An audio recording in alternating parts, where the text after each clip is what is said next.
இடுப்பு தெரிகிறதுனால அவர் வாழ்க்கையில முன்னேறணும் அவருக்கு கிடையாது. அது தெரிவதற்கும் ஒரு முன்னேறுவதற்கும் எந்த ஒரு சம்பந்தமும் கிடையாது. அப்ப இன்னைக்கு ஜெயலலிதா மாதிரி வந்து வேற மாதிரி டிரெஸ் அணிந்தவர்கள் எல்லாம் கூட இன்றைக்கு அவர்கள் எப்படிப்பட்ட ஆடையில வர்றாங்கன்னு கேட்டா, முதலமைச்சராக இருக்கும் மேல் வர்ற ஆடையில வந்து ஒரு கண்ணியமான ஆடையா தான் இருக்குது. எதுவுமே அவங்களுக்கு இடையில ஒண்ணுமே தெரியவெல்லாம் இல்ல. அப்ப இஸ்லாம் என்ன சொல்லுதுன்னு கேட்டா, பெண்கள் வந்து ஆண்களை விட கொஞ்சம் அதிகப்படியாக மறைக்க கடமைப்பட்டிருக்கிறார்கள். இதைத்தான் இஸ்லாம் சொல்லுது. இதை வந்து இஸ்லாம் மட்டும் சொல்லல, எல்லாருமே சொல்றாங்க. இப்ப நான் உங்களுக்கு புரிஞ்சுக்கிறதுக்காக சொல்றேன். ஒரு ஆம்பளை அன்று வேறு மட்டும் போட்டுக்கிட்டு தெருவுல போறான்னு வைங்க, என்ன ஒரு நாகரிகம் இல்லாம அவ்வளவுதான் எடுத்துக்கிறீங்களே தவிர அது ஒரு பெரிய ஒரு பயங்கரமான ஒரு இதுவெல்லாம் எடுத்துக்க மாட்டாங்கல்ல. அதே அன்று வேற மட்டும் போட்டுக்கிட்ட ஒரு பொம்பளை பணம் விடுவீங்களா? யாரா ஒத்துக்குவாங்களா? எல்லாருமே நம்ம என்ன பண்றோம் கேட்டா, ஆணை விட பெண்ணு வந்து அதிகம் மறைக்கணும்னு ஒத்துக்கிறோம். அதுல யாரும் கருத்து வேறுபாடுகள் இல்ல. ஆண் எவ்வளவு மறைக்கணுமோ அவ்வளவுதான் பெண்ணும் மறைக்கணும்னு சொல்லக்கூடியவர்கள் யாருமே இல்ல. அதிகம் எவ்வளவு என்பதுலதான் இஸ்லாத்துக்கு மொத்தம் கருத்து வேறுபாடு வருதே தவிர சம அளவில் மறைக்கணும்னு யாருமே எந்த சித்தாந்தமும் சொல்லவே இல்லை. எல்லாருமே என்ன செய்யறாங்கன்னா, ஆம்பளை மறைப்பதை விட பெண்கள் கொஞ்சம் அதிகமா தான் மறைக்கணும். நீங்கள் இன்றைக்கு பார்க்கலாம், பெண்கள் வந்து அந்த குறைந்த ஆடையில காட்டப்படும் பொழுது ஆண்களால் ஈர்க்கப்படுகிறார்கள். சும்மா போற ஆண்களுடைய கவனம் திரும்புகிறது. அது நீங்க மனைவி கணவன் போயிட்டு இருப்பாங்க, நல்ல கிளி மாதிரி இருப்பான் அந்த கொண்டாட்டி. ஒருத்தி எதுக்குன்னு பாப்பா ஆம்பளை, இது இல்லை நீங்க மறக்க இயலாது. பொம்பளை அப்படி ஆம்பளை பார்க்க மாட்டான். இவன் என்ன செய்வான்னு கேட்ட, ஆம்பளையுடைய பார்வை வந்து அலை மோதக்கூடிய பார்வையா இருக்கிறது. அப்படி இருக்கக்கூடிய நேரத்தில் ஒரு மாதிரியான ட்ரெஸ் பண்ணிக்கிட்டு பெண்கள் போகும் பொழுது ஆண்களுடைய உணர்வுகள் தூண்டப்படும் பொழுது வெறும் தூண்டப்படுது நினைச்சிடக்கூடாது. தூண்டப்பட்டுக் கொண்டே வரும் பொழுது சில விஷமிகள், சில வெறி பிடித்தவர்கள் அதுக்கு திட்டமிடுவார்கள். இந்த பெண்ணை நம்ம அடைந்த தீரணும், எந்த ரேஞ்சுக்கு நம்ம போகணும், அடைவார்கள். வலுக்கட்டாயமாக சந்தர்ப்பத்தை காத்திருந்து அடைவார்கள். அடைவதோடு நிற்க மாட்டார்கள். அடைஞ்சது கும்பல வெளியே போய் சொல்லிட்டா என்ன பண்றதுங்கிறதுக்காக தலையும் எடுப்பார்கள், அவர்களுடைய கற்பையும் பறிப்பார்கள். இவ போய் வெளியே போய் சொல்லிட்டா நமக்கு பிரச்சனை நினைத்துக் கொண்டு அவளையும் காலையும் பண்ணுவார்கள். இன்றைக்கு பெரும்பாலான பெண்கள் கற்பழித்து கொலை செய்யப்படுகிறார்கள். கற்பழிப்பதோடு இல்ல, கற்பழித்து கொலையும் செய்யப்படுகிறார்கள்னா அதுக்கு என்ன காரணம்? நம்முடைய உடை வந்து அப்படி தூண்டக்கூடிய நேரத்தில் கற்பும் போய்விட வாய்ப்பு இருக்கிறது, அதிக வாய்ப்பு இருக்கிறது. சேர்ந்து உயிரும் போய்விடுறதுக்கு வாய்ப்பு இருக்கிறது. சில பேர் என்ன செய்வாங்கன்னு கேட்டா, அந்த சந்தர்ப்பம் பார்ப்பாங்க. கூட்டத்தில் ஒரு பொம்பளை போகும்போது ஒன்றும் செய்ய மாட்டான். கூட்டத்தில் போய்கிட்டே இருக்கிறீங்க, அந்த நேரம் தனிமையா இருக்கு. ஒரு கீழே பாலத்தில் நடப்பாதையில் இறங்கி போறீங்க, ஒரு மழை பெய்யுது, ஒரு பொம்பளை மட்டும்தான் போற, ஒரு ஆம்பளை மட்டும்தான் வர்றான்.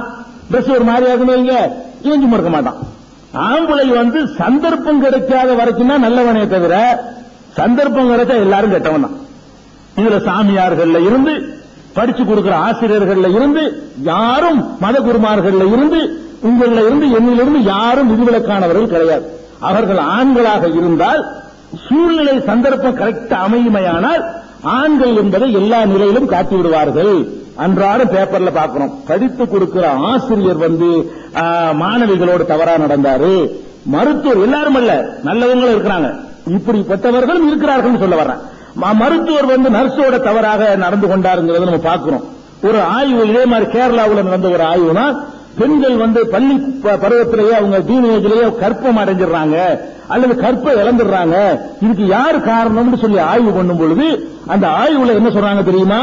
இவர்களுடைய கற்பு போவதற்கு முக்கிய காரணமாக இருப்பது இவர்களுக்கு நெருக்கமானவர்கள் தான். குறிப்பாக நெருங்கி பழகிற மாணவர்களும் படித்துக் கொடுக்கிற ஆசிரியர்களும் அவர்களை வாகன மண்டிகளில் கொண்டு போய் விடுவதற்கு வரக்கூடிய ஓட்டுநர்களுமா இருக்கிறார்களே, நன்கு தெரிந்தவர்களால் தான் அவர்களுடைய கற்பு சூறையாடப்படுது, தெரியாதவர்களால் சூறையாடப்படல. அது குறை உண்டு சொல்லி ஒரு ஆய்வுல சொல்றாங்க. அப்ப என்ன விளங்குது? பார்த்துக்கிட்டே வர்றான், டைம் பார்த்துக்கிட்டே வர்றான், சந்தர்ப்பம் வரும்போது கெட்டு போயிடறான். அப்ப நம்ம என்ன செய்யணும்னு கேட்டா, பெண்கள் வந்து தங்களுடைய கௌரவத்தை காத்துக்கொள்ளணும். நல்லா தெரியுது, ஒரு ஆண் வந்து எங்க அவனுடைய பார்வை போகும் ஒவ்வொரு பெண்ணுக்கும் தெரியும். அந்த இடத்தை நம்ம எதுக்கு வந்து குளோஸ்அப்ல காட்டணும்? எந்த இடத்தின் பக்கம் ஒரு ஆணுடைய பார்வை போதும் நல்லா தெரிகிறதோ அது வேண்டுமென்று தெரிந்து கொண்டு நம்ம குளோஸ்அப்ல காட்டுறோம். எங்க போகுதுங்கிற சினிமாவில் வரைக்கும் உங்களுக்கு சொல்லி தர்றான். ஆம்புலேட் போடுறேங்கிறான், பம்பரம் விடுறேங்கிறான், போஸ்டர் அடிச்சு காட்டுறான். ஒரு நீங்க சினிமாவில் காட்டுறான ஒரு ஆம்பளை வந்து ஒரு ரஜினிகாந்த், ஒரு கமலஹாசன் துப்புல காட்டிக்கிட்டு ஆடி பார்த்திருக்கீங்களா? அது பொம்பளை மட்டும் எப்படி காட்டுறான்? ஜட்டி மட்டும் போட்டுக்கிட்டு இந்த ஆம்பளை வேணா ஆடி இருக்கிறானா? ஒரு எம்ஜிஆரோ ஒரு சிவாஜியோ ஒரு ராஜ்குமாரோ ஒரு எந்த ஒரு ஆம்பளை நடிகராவது ஜட்டியை மட்டும் போட்டு ஆடி பார்த்திருக்கிறீங்களா? அங்க பொம்பளை மட்டும் ஆடணும். அப்படி நீங்க கௌரவம் நினைக்கிறீங்க, அவன் உங்களை வியாபாரமாக்குறான், சந்தை பொருளாக்குறான், சதைய வியாபாரமாக்குறது திட்டம் போடுறான். அதை வச்சாதான் ஆம்பளையில ஈர்க்கலாம், அப்பதான் ஆம்பளை வந்து பாப்பான்னு சொல்லிட்டு சம்பந்தம் இருக்குதோ சம்பந்தம் இல்லையோ ரெண்டு டான்ஸ் வச்சிடறான். அதுக்குன்னு சில ஆட்கள் இருக்கிறாங்க உடலை காட்டுறதுக்கு, அப்படி ஒரு டான்ஸ் வச்சிடறான். இது பெண்ணினத்துக்கு செய்யற கௌரவமா? கௌரவம் கிடையாது. கௌரவம் கிடையாதுங்கிறது விளங்குனதுனாலதான் சென்னையில நீங்க பாத்தீங்கன்னா விதவிதமான போஸ்டர்கள் ஒட்டப்பட்டிருக்கும். பொம்பளை போஸ்டர். எப்படி பொம்பளை போஸ்டர்? அதான் என்னது டீசன் டீச்சரு, அந்த மாதிரி அசிங்கமான அர்த்தம் தரக்கூடிய மலையாள படங்கள் தமிழாக்கம் பண்ணப்பட்ட அதுல இந்த பொம்பளை படத்துல எல்லாம் பெண் உரிமை இயக்கங்கள் தார் பூசுவாங்க. ஏன் தார் பூசுறாங்க? உன் பொம்பளை எப்படி காட்டுற தப்புன்னு அவங்களுக்கு தெரியுது. பொம்பளை இருக்கிற டூ பீஸ்ல காட்டுறீங்க, ஏன் வேற ட்ரெஸ்ல காட்ட மாட்டீங்களா? முழுமையா காட்ட மாட்டீங்களா? அது ஏன் டூ பீஸ்ல காட்டுறீங்க? மேல ஒரு கட்டி, கீழே ஒரு கட்டி, மேல ஒரு பிரா, அவ்வளவுதான் பொம்பளைக்கு ஆடை. இந்த மாதிரி போட்டு காட்டுறீங்கன்னு தார் பூசி அழிக்கிறாங்க.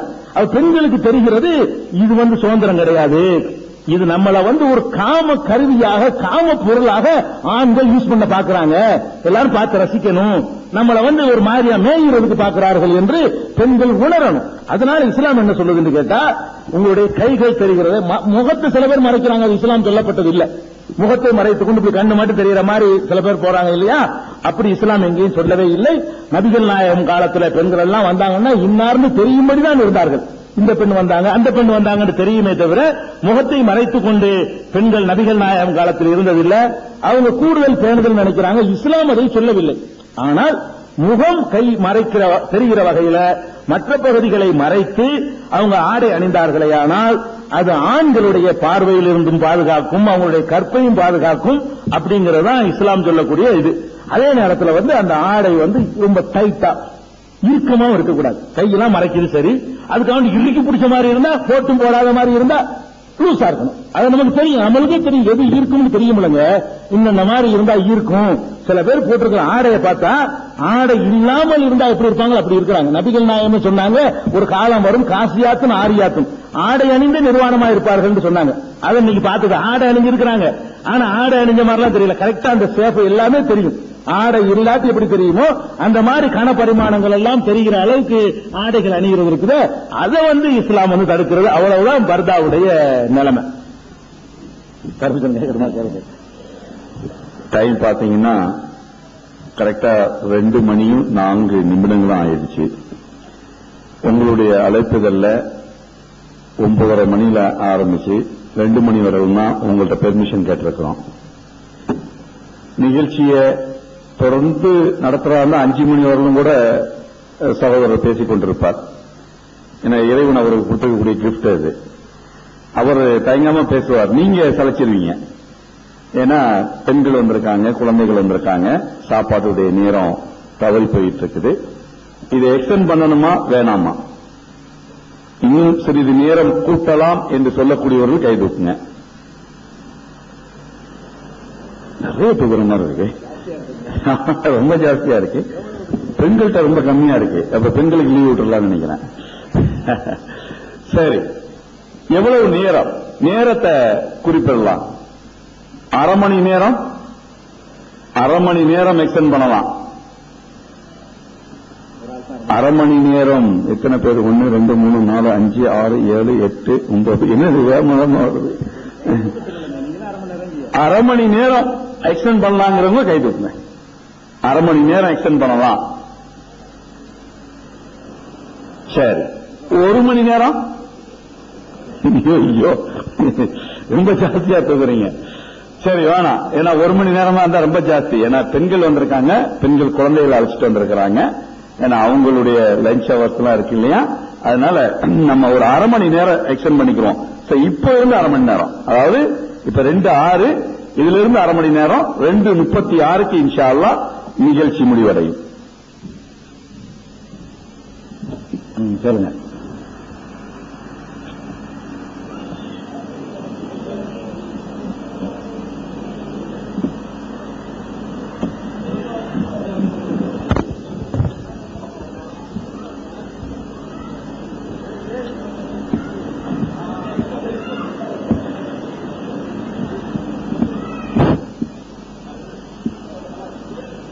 My name is T.M. Somnath Joshi. Uncle, as per me, my Muslim brothers, Muslim friends, Muslim associations and Muslim organizations, etc., always wanted to show a separate identity. Why? And example is when you construct a mosque or other things, you only take donations from Muslims and not from others. Why is that so? என்ன கேட்கிறாரு? எல்லா விஷயங்கள்லயுமே நீங்க வந்து தங்களை தனிச்சு காட்டுகிறீங்க. அதுக்கு ஒரு உதாரணமா என்ன சொல்றாரு, மாஸ்க்ல வந்து நீங்க வசூல் பண்றீங்க இல்லையா, வசூல் பண்றது வந்து நீங்க மாஸ்க்ல உள்ளவங்க முஸ்லீம்களுக்கு மட்டும்தான் பண்றீங்க, மற்றவங்க இருந்து நீங்க பண்றது இல்லையே ஏன்னு கேட்கிறாரு. மாஸ்க்ல வசூல் பண்றாங்களா? பள்ளிவாசலுக்கு வசூல் பண்றீங்களே, அது மற்ற மாற்று கட்டுறதுக்கு